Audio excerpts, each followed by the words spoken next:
Le combat semblait être à mon avantage, jusqu'à ce que le destin me joue un tour. Mon rival, un boxeur arrogant et malhonnête, a utilisé des tactiques basses pour me faire tomber. Il savait que, physiquement, j'étais supérieur, alors il a eu recours à des stratégies sales. Quand l'arbitre a levé sa main, une rage grandissante m'a consumé, mais je savais que les choses ne resteraient pas ainsi. Pendant le combat, il m'a donné un coup de coude dissimulé alors que j'étais distrait par un autre coup. L'arbitre a fermé les yeux, et je suis tombé au sol, la tête sonnée. En me relevant, j'ai vu le sourire moqueur sur son visage, comme s'il savait qu'il m'avait vaincu par la tricherie. Ce sourire deviendrait mon carburant. La colère m'a empêché de dormir cette nuit-là. J'ai revécu le combat dans ma tête, me rappelant chaque détail de la trahison. Ce fils de pute avait joué sale.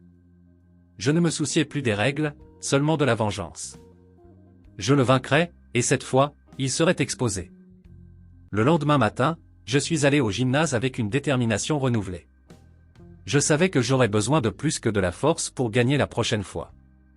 J'ai appris à gérer les tactiques sales et j'ai commencé à m'entraîner avec plus d'intelligence, en me concentrant sur la manière d'utiliser les mêmes méthodes contre lui. La vengeance, à mes yeux, serait douce, mais aussi méticuleusement calculée. Mon entraîneur a remarqué le changement en moi. Il m'avait toujours conseillé de maintenir une éthique, mais maintenant mes yeux brillaient d'un objectif différent. Quand j'ai parlé du match revanche, il a hésité, mais en voyant ma détermination, il a compris qu'il n'y avait pas d'autre chemin. Il savait que j'étais prêt à tout affronter, même les méthodes les plus basses. Le compte à rebours pour le match revanche a commencé, et la haine que je ressentais pour lui est devenue ma motivation. Ce n'était pas seulement une question de gagner, c'était une question de détruire la confiance de mon rival et d'exposer son vrai visage. Je n'avais aucun remords. Il méritait le pire, et j'étais prêt à être la tempête qu'il n'oublierait jamais. Chaque entraînement était une bataille personnelle. Je me suis préparé pour le combat avec plus de concentration et d'intensité que jamais. Mes points sont devenus plus rapides, mes défenses plus intelligentes, et mes tactiques plus affûtées. Je savais que la revanche serait ma chance d'appliquer la loi du « œil pour œil ». Pendant l'entraînement, je me suis concentré sur l'amélioration de mon jeu psychologique, en observant les détails que mon rival utilisait pour prendre l'avantage. Je m'entraînais aux mêmes tactiques sales qu'il avait utilisées contre moi, en faisant ma nouvelle spécialité. La victoire ne viendrait que si j'étais plus intelligent, plus rusé. Les nuits d'entraînement étaient longues, et chaque jour je me rapprochais de mon objectif. L'adversaire se préparait avec le même orgueil qu'à son habitude, pensant que la victoire était assurée. Mais il ne savait pas que j'étais prêt à utiliser les mêmes armes qu'il avait utilisées contre moi, sauf que cette fois, ce serait avec bien plus d'efficacité. Les semaines ont passé, et le match revanche se rapprochait. Je voyais mon corps se transformer, mais aussi mon esprit se durcir. La vengeance n'était pas seulement physique, elle était mentale, et j'étais prêt à démasquer chaque coup bas qu'il essaierait de me porter. Dans mon cœur, je savais qu'il n'y avait plus de place pour la compassion. Il m'avait humilié lors du dernier combat, et maintenant c'était mon tour de montrer que celui qui rit dernier rit le mieux. La vengeance serait mienne, sans regret, sans pitié. Je ne serais plus le chasseur, maintenant, je serais la proie qui le chasserait. Lors du dernier entraînement avant le match revanche, j'ai été visité par un pressentiment. Je n'allais pas seulement gagner, mais exposer qui il était vraiment. Sur le ring, le public verrait non seulement le champion, mais le vrai vilain. Et il n'y aurait plus personne pour protéger l'image de mon rival. La vengeance serait sa propre sentence. Le jour du match revanche est arrivé, et le ring était bondé.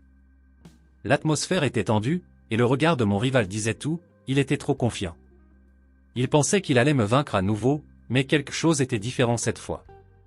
J'étais plus calme, plus concentré, et il ne savait pas que le jeu était sur le point de changer. Dès que le premier round a commencé, la tension était palpable. Il est venu avec les mêmes tactiques, essayant de me faire tomber avec des coups de coude dissimulés et des mouvements sales. Mais cette fois, j'étais prêt. J'ai esquivé, j'ai utilisé contre lui tout ce qu'il m'avait appris lors du dernier combat. Le sourire sur son visage a rapidement disparu. Au deuxième round, j'ai senti qu'il commençait à perdre le contrôle. Il essayait à nouveau les coups bas, mais ma défense était affûtée, mes réponses rapides et précises. Quand il a essayé de me faire tomber avec un coup illégal, je l'attendais et je l'ai neutralisé avec une série de coups dévastateurs qui l'ont étourdi. Le public a commencé à remarquer le changement. Ils ont vu mon rival perdre confiance et commencer à désespérer. Il ne faisait pas face à n'importe quel adversaire, j'utilisais les mêmes tricheries, mais avec un bien meilleur contrôle. Il essayait, mais il n'y avait plus de place pour tricher. La victoire était mienne, et il le savait. Au dernier round, alors que le combat était déjà décidé, j'ai décidé de porter le coup final. Il a essayé de me faire tomber avec une tactique désespérée, en portant un coup bas, mais je l'ai attrapé en plein mouvement. J'ai esquivé, craché dans ses yeux, et quand il a cligné des yeux, je lui ai asséné un crochet au menton. Il est tombé au sol comme un sac de pommes de terre tandis que je restais debout, victorieux. L'arbitre a levé ma main, et un silence a envahi le gymnase. Tout le monde était surpris par la transformation que j'avais opérée, par la manière dont j'avais exposé le vrai caractère de mon rival. La vengeance avait été accomplie avec style, j'avais utilisé la saleté contre la saleté. Après la victoire, je ne suis pas resté silencieux. Ce que mon rival avait fait ne pouvait pas être oublié. J'ai pris le micro et, d'une voix ferme, j'ai commencé à exposer toutes ces tricheries, en parlant de chaque coup bas qu'il avait utilisé. Le public, qui le voyait auparavant comme un champion, le voyait maintenant comme l'imposteur qu'il était vraiment. La presse est restée silencieuse pendant que je racontais l'histoire du combat sale. Je savais que les mots que je prononçais allaient ruiner l'image qu'il avait construite pendant des années. Il essayait de se défendre, mais il était trop tard. J'avais démasqué le vilain devant tout le monde. Les réseaux sociaux ont rapidement explosé avec les vidéos du combat et de ma révélation. Mon nom s'est répandu comme une traînée de poudre, et mon rival était vu comme un lâche.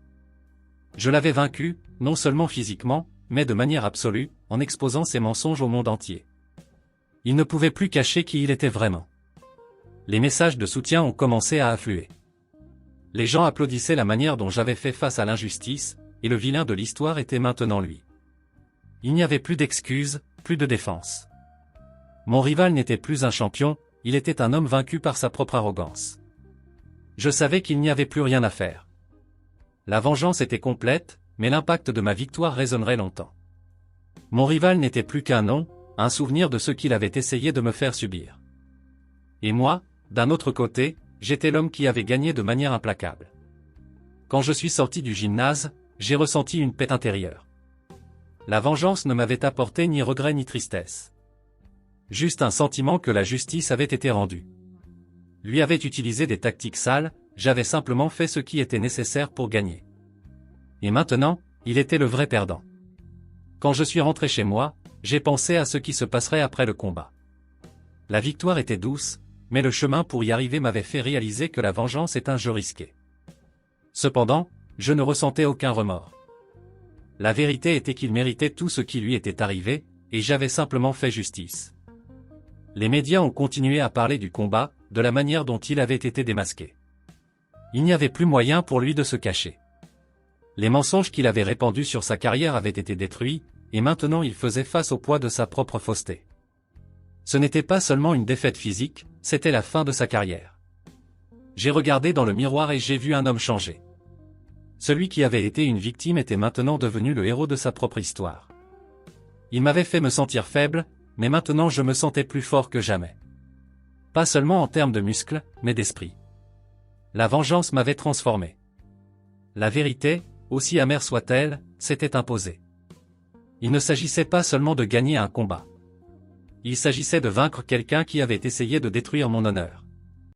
Je restais ferme dans ma conviction que ce que j'avais fait était nécessaire. Le monde devait savoir ce qui s'était vraiment passé.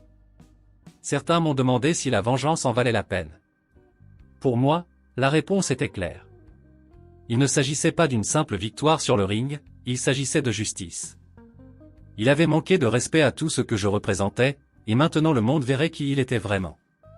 Je n'avais aucun regret. Quand je me suis retiré pour me reposer, j'ai pensé à l'avenir. Les cicatrices physiques disparaîtraient bientôt, mais le sentiment d'avoir fait ce qui devait être fait serait éternel. Je ne serais pas seulement rappelé pour ma force, mais pour la justice implacable que j'avais appliquée. La vraie victoire était dans mon âme. Alors, avez-vous aimé cette histoire?